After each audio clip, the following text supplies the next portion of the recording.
Todas as tragédias que se podem imaginar reduzem-se a uma mesma e única tragédia: o transcorrer do tempo. É o mesmo tempo imperioso do mundo que nos traz a razão.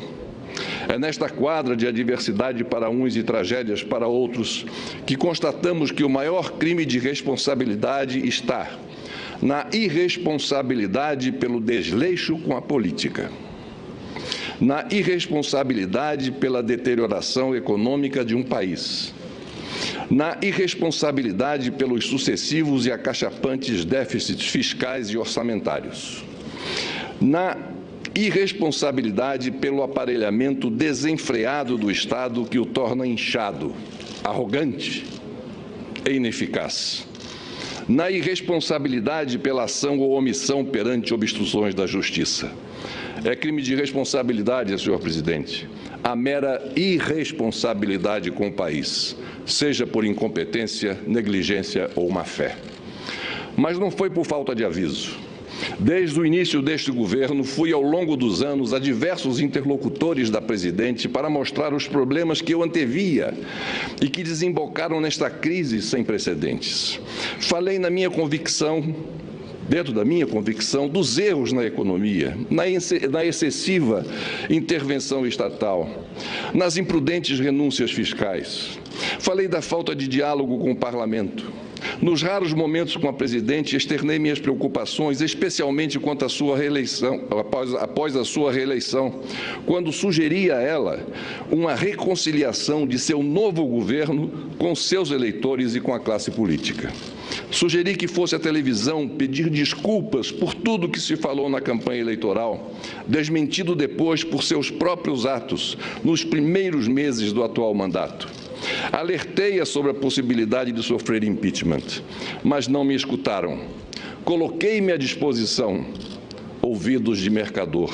O trecho do livro Collor, Presidente, do historiador Marco Antônio Villa, que está prestes a lançá-lo. Novamente peço a compreensão por retornar a 92. Mas a lucidez do texto reflete o que é que vivemos. Diz o autor, e aqui abro aspas: fatos posteriores, já no século XXI, amplificaram o significado da ação ou inanição de Fernando Collor no auge da CPI e da denúncia na Câmara dos Deputados por crime de responsabilidade.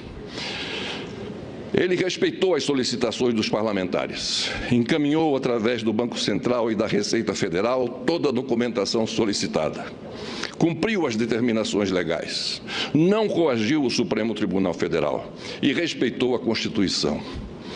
Isso tudo em meio ao maior bombardeio midiático de nossa história e tendo de conviver com uma acelerada tramitação da denúncia e depois do processo, que criou obstáculos à plena defesa.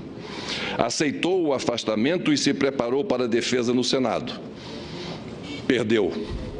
Buscou reparações na Justiça, defendeu-se em vários processos e acabou absolvido em todos eles, os que envolviam atos quando do exercício da presidência da República.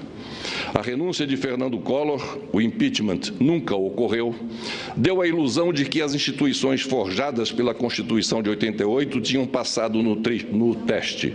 Ledo engano. Acontecimentos posteriores e mais graves demonstraram que a consolidação do Estado democrático de direito é um longo processo, tarefa de várias gerações. A crise de 92 não passou de um momento de ampla e complexa rearticulação das elites política e econômica no interior do Estado, posicionando-se para embates que acabaram sendo travados ainda na última década do século XX e no início do século XXI, por aqueles que tinham quadros, mais do que programas, para gerir a coisa pública. Encerro, senhor presidente, dizendo: a história me reservou este momento. Devo vivê-lo no estrito cumprimento de um dever. Porém, inspiro-me no ensinamento de Holbach. Tudo nos prova que a cada dia nossos costumes se abrandam, os espíritos se esclarecem e a razão conquista terreno. Muito obrigado, senhor presidente.